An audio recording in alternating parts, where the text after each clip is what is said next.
Hey guys, what's up? Today we are talking about Haunted Seattle. Now you're probably wondering, Tiani, why Haunted Seattle? Why are we talking about hauntings in Seattle? Well, good question.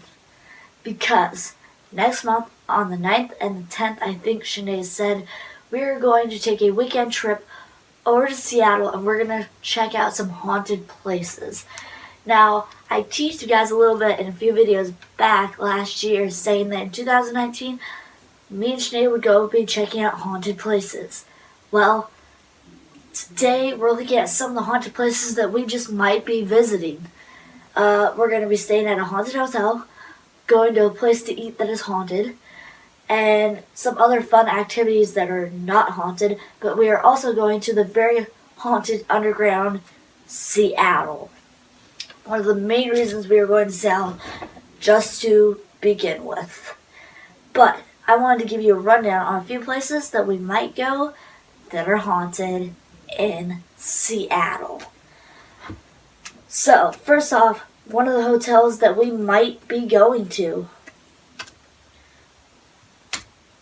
I had two choices. Moore Hotel or Serenado Hotel. I'm sorry, I bitched that, I know. But those are just two of the many haunted hotels in Seattle, I believe. The Sorrento Hotel in Seattle. Now, people claim to have it be one of the most haunted hotels down there. The Serenado is thought to be one of the scariest hotels in Washington and also at the same time an Italian oasis. It was built in 1909 and now a historic First Hill neighborhood. It is one of the oldest hotels in Seattle. Alice B. Tulkis was famous in the 1950s for brownies made with marijuana and now famous for wandering the fourth hallway and room 408 in the Sorrento Hotel. Visitors have reported seeing black mist on the fourth floor, elevators stopping on the floor, and no one there. Fourth floor being much older than any floor seen an apparition of Alice. So that was one of the hotels that I picked. And then I found the Moore Hotel. And I'm going to read you what somebody said on Reddit. Somebody on Reddit 2 years ago said this. A few years ago, my family and I stayed at the Moore Hotel in Seattle. We had a room on the fourth floor. The hotel had a spooky vibe because of its long dark halls and high ceilings. But being a skeptic, I did not think it was connected to anything paranormal. TripAdvisory and Travel City reviews that I looked before booking said nothing about being haunted. After checking into the room and flopping on the bed in the late afternoon while browsing on my phone, I observed many small round lights moving around the walls and ceiling for around half an hour. But wasn't too excited as I thought they were reflections of car headlights from Seattle below. It wasn't until the morning as I was closing the front door to check out the room that several family members and I had heard the closet door slam shut as if someone slammed it in anger, which scared us. We quickly nuked it out of there and down to the lobby. Now I knew the closet was empty because I went through it before we checked out to ensure that nothing was left behind. In addition, the door had trouble staying shut and would not close all the way. It had a tendency to pop open when you tried to hold it closed, so in order for the door to slam shut, a significant amount of force would have to be applied. Dang. It goes on. It should also be mentioned that the hotel did not have any air conditioning or forced air heating,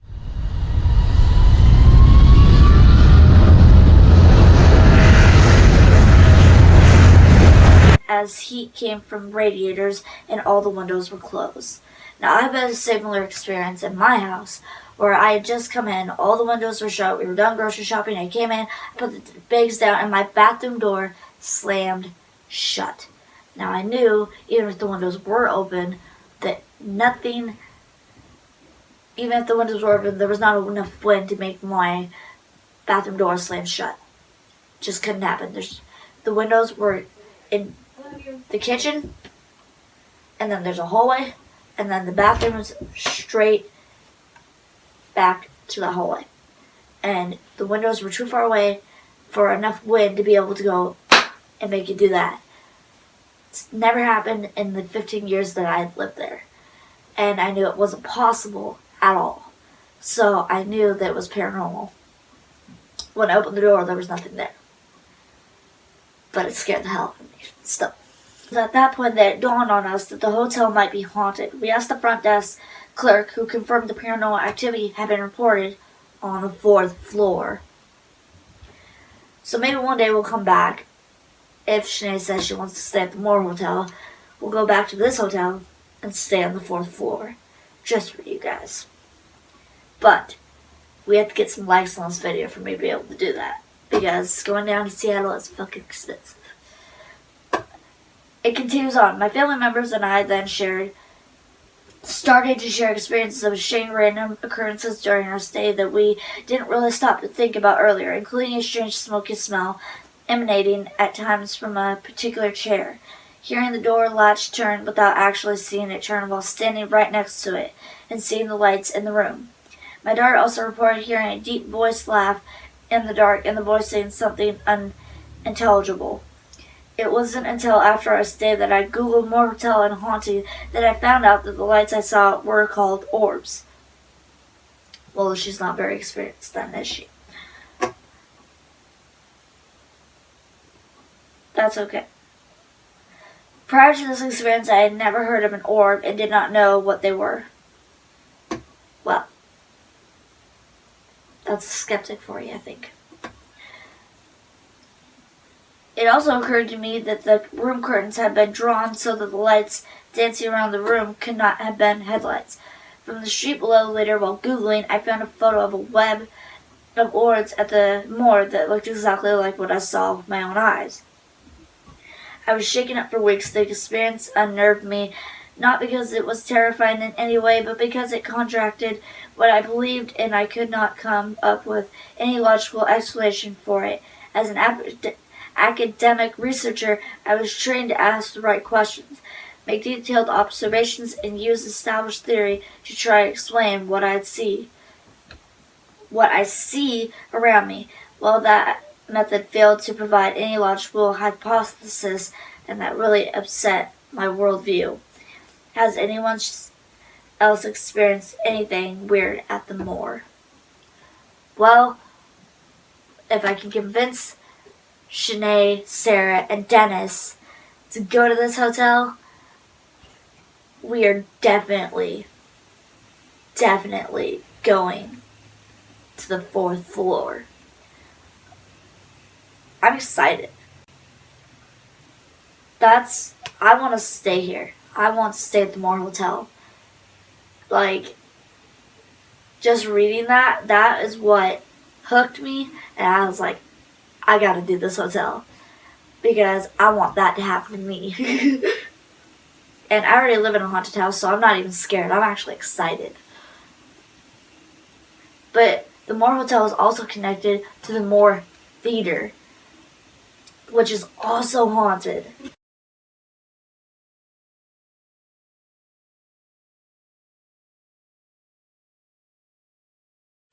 The Moore Theater in Seattle, Washington is one of the oldest theaters in the city.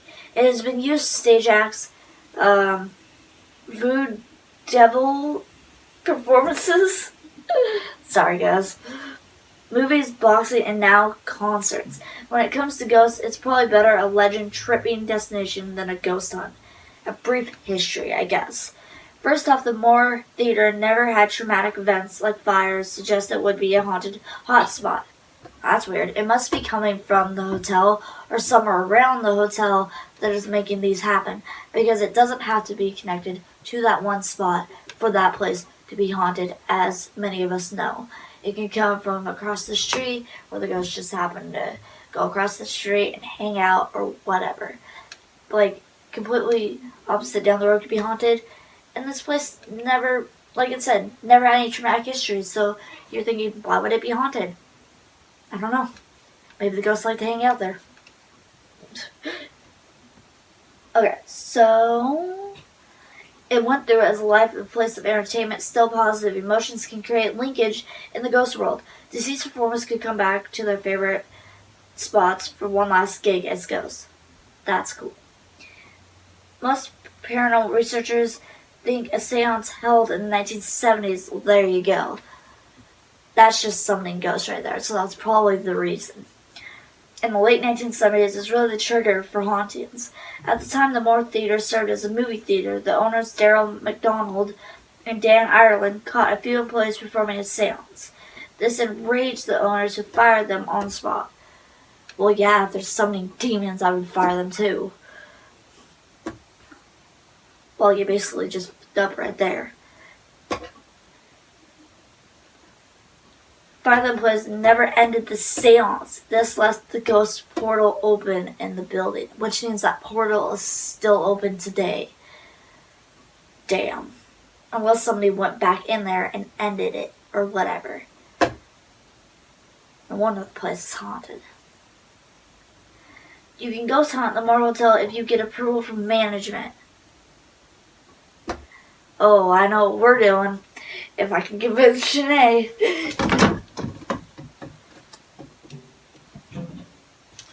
Whoops. You give a detailed outline of where you want to investigate. They only allow it during the day because they often have performances in the evening. Okay. You'll need to wrap it up and leave by 2. Okay. 2 p.m. Some witnesses report shadow figures, not necessarily shadow people, haunting the aisles. There's also a report or two about shadowy ghosts in the basement. No one's ever caught one on film. But the Moore Theater isn't known for apparitions. It's EVP and ghostly sounds that steal the show. You can capture following sound-based evidence: heavy breathing, phantom singing, spectral audience applause, heavy knocks, footsteps, and dragging sounds. So just like any haunting, pretty much. You can also feel the creepiness in the theater, especially in the basement, crawl spaces, under the stage. You can feel someone watching you. Get physical chills, feel breathing down your neck. There are shadowy figures associated with the Moore Theater, but witnesses rarely talk about them in the real theater. Most witnesses report them in the hotel above. There are 2 or 3 incidents of a male shadow person with a top hat who stands over sleeping guests and shoves the bed. These events happened at the hotel's 5th floor. The 4th floor haunted, the 5th is as well. Well, I think we're definitely gonna stay at this hotel because I will be showing this to Shanae. But there are no reports of deaths, suicides, murders there. But then again, the shadow people are more attracted to people than place. Maybe the ghost portal in the basement helps them manifest. Yeah. It's difficult to capture evidence at the Moore, so this is why we say go in with a legend-tripping mindset. You'll get some good subjective experiences and then hard evidence. So those are just 2 of the hotels that are haunted.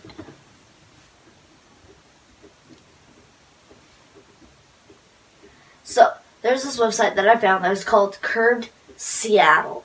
And it says 17 extremely haunted places in Seattle. Now, this is how I found out all this information to begin with before I read off what I just read to you. This is kind of what gave me the thing.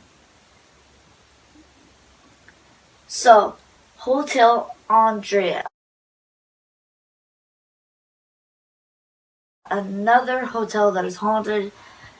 This is the one that said the supernatural guests at Belltown's Andre may be over 90 years old, but they still know how to party. Some jazz blasting on the 9th floor, accompanied by noises and breaking glass. This noise is immediately silenced when anyone ventures to the 9th floor to investigate.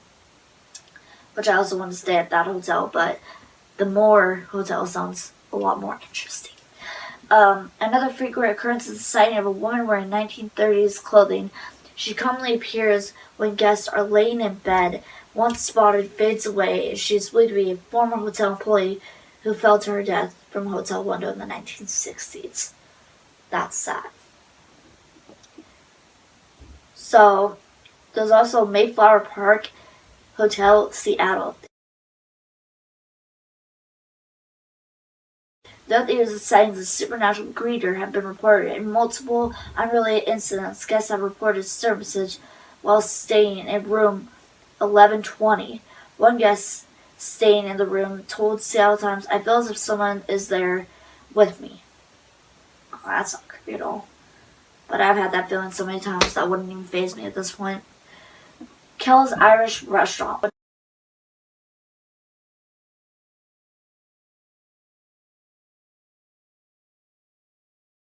is one that I want to go eat at because it is haunted.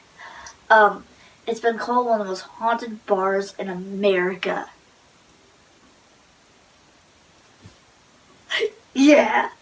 This is fantastic backstory. The Butterworth building used to be a mortuary. Okay? And the pub is in the basement, and the bar owners say that one of the embalming room, while many ghosts are said to appear here, the two main attractions are the little girl with hair and Charlie, who is said to appear in the Genius mirror. So, there's this thing down by the public market, Pike Place, that is called Two Bistro?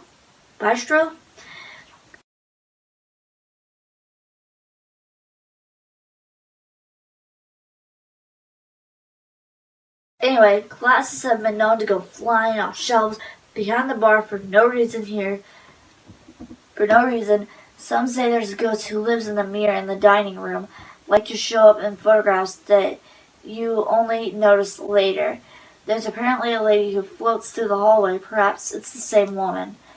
A few ghosts have been known to throw glasses and cutlery about to apparently just keep us on our toes. So maybe we might go there? Merchant's Cap and Saloon. One lady of the night has been making her presence known in this former brothel in recent years too.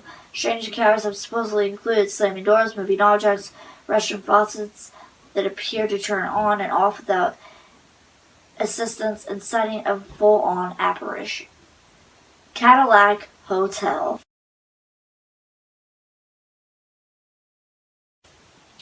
Friendly Hotel, this building is now the home to the Gold Rush National Park. It's the legacy as Gold Rush era logging that earns that haunted reputation. See, a lot of Gold Rush mines and all that kind of stuff, those places are notoriously haunted. I've seen tons of videos where people go into old mine shafts that are now abandoned and they hear their voices or things that you just can't explain, even though you have a flashlight and you can see down, way, way down, but there's nobody there.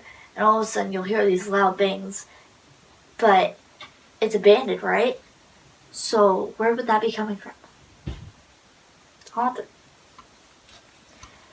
Laguerre earns that haunted reputation. Built in 1889, one of the oldest buildings in Seattle, built right on the ashes of the Great Seattle Fire. Let's look up the Great Seattle Fire real quick, because I don't really know anything on the backstory of that. So let's find out. Seattle Government Archives. So, the Great Seattle Fire of 1889. On June 6th, was a significant turning point in Seattle's history and changed both the physical and political landscapes of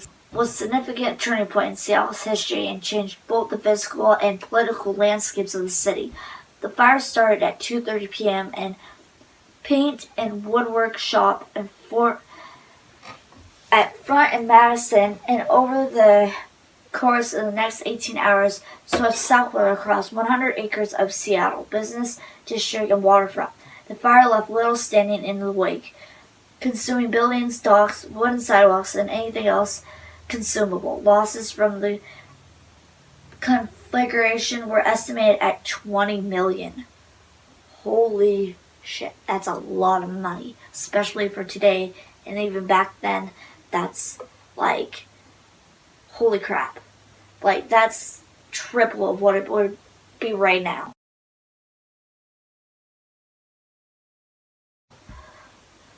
Dang. Pledges of aid came in from Tacoma, Olympia, Portland, San Fran, Victoria, and large small cities throughout the United States immediately following fire.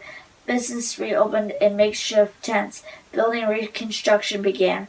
The redesigning of the physical features of the city was given a high priority, and face of the city government was radically changed. Within the following year, the fire in Seattle had been nearly rebuilt and the population increased by almost 33%. That's pretty good for that big of a fire. But yeah, that's a little bit of a rundown of the Great Seattle Fire. Back to the Cadillac Hotel, some claim they've seen apparitions wandering in the building's upper floors. Others have reported strange feelings of ghostly presence in the elevator, occasionally strange noises. But even more haunting are the reports of hearing a woman and a child crying into all hours of the night. Rumor has it that she is a single mother who took her and her child's life after being evicted during financially difficult times. That's extremely sad. Going back to the Moore Theater. The Moore Theater, now a vague operated by Seattle Theater Group, might seem a little haunted just for its age. It was built in 1907, but it's also literally built on top of a graveyard, which I think we covered a few minutes ago. Supposedly settler graves were removed and the ones they could find. Interesting. There's also another pub, Irish pub, the Owl and Whistle.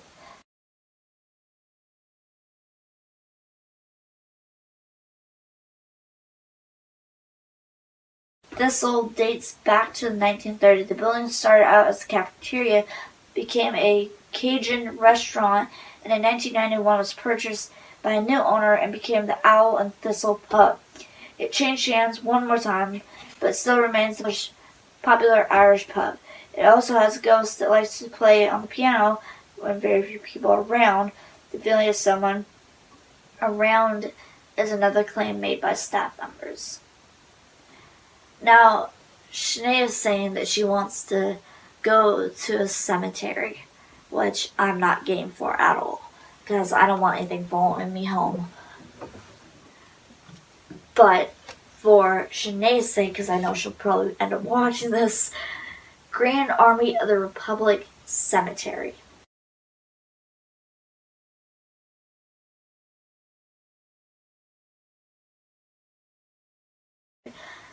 The cemetery, as it is often called, has more than 500 graves on the premises and has been around for over 110 years.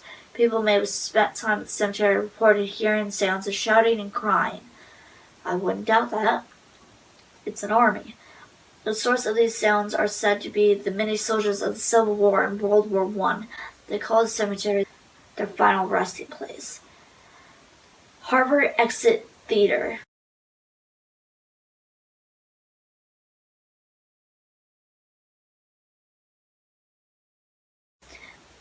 The Harvard Exit Theater was built back in the early 1900s, and many uses over the years. It served as a home for the then Women's Century Club before now owners turned it into the Harvard Exit Theater. The three-story building apparently has multiple ghosts that hang around the building. There is a ghost of a man who calls himself Peter, so he introduced himself on the first floor. Along with those that have claimed to see Peter, others have noticed things moved around, such as stones, and have felt through as though someone was in the room with them. A woman who appears to be wearing clothes from the Victorian era appears and then vanishes from the balcony. So now the Pike Place Market is haunted, which I'm not shocked at all, actually. And we're actually going to go down to Pike Place Market. So I've never been there, and I'm really excited to go. So Pike Place is one of the most famous locations in Seattle. We're basically known for Pike Place. So People come from all around the world to visit the farmers market that opened back in 1907. It's not as old as I thought it was. I thought it was older than that. For more than a century, people have been able to visit Pike Place for highest quality produce, fish, meat, as well as other items handcrafted products. In addition to being a great place for shopping amongst the most haunted areas in Seattle, the number of people making claims seeing ghosts or experiencing some sort of paranormal activity is rather high. So, me and Sinead figured out we're very sensitive to the paranormal. So we're probably going to be feeling a lot of things when we go down there. Some contribute the hauntings to the belief that the market was built on an Indian burial ground. If I had a dime for every time I freaking heard that, I'd be rich. But I'm not shocked by this because before we built all these things and all these houses and markets and hotels and all this, basically the Indians lived here. So basically everything is an Indian burial ground when you really do think about it. Just Indian territory. One of the most famous ghosts to continue to haunt the market is Princess Angeline. She was the daughter of Chief Seattle of the Duwamish tribe. She continued to live in the cabin in what is now part of the market despite the Treaty of Point Elliott of 1855 that ordered her tribe to leave. She didn't leave. Brave girl. She continued to live in the cabin and even after her passing, she has never left the area. People see her wandering around the market, moving as slowly as she did in life. People have witnessed the ghost of Arthur Goodwin in his old office, which is now the Goodwin Library. The ghost barber who used to sing to her clients and rob from them has also been spotted. She commonly is called the Fat Lady Barber. So I hope you guys kind of enjoyed that rundown of a few places that we might end up going and might end up going back to, I hope. And there will be other places that we will be visiting that are haunted that are not in Seattle, that are closer in the next city over to where we kind of live. And yeah. So let me know down in the comments below more haunted places in Seattle that maybe you would like to see us visit, because we want to.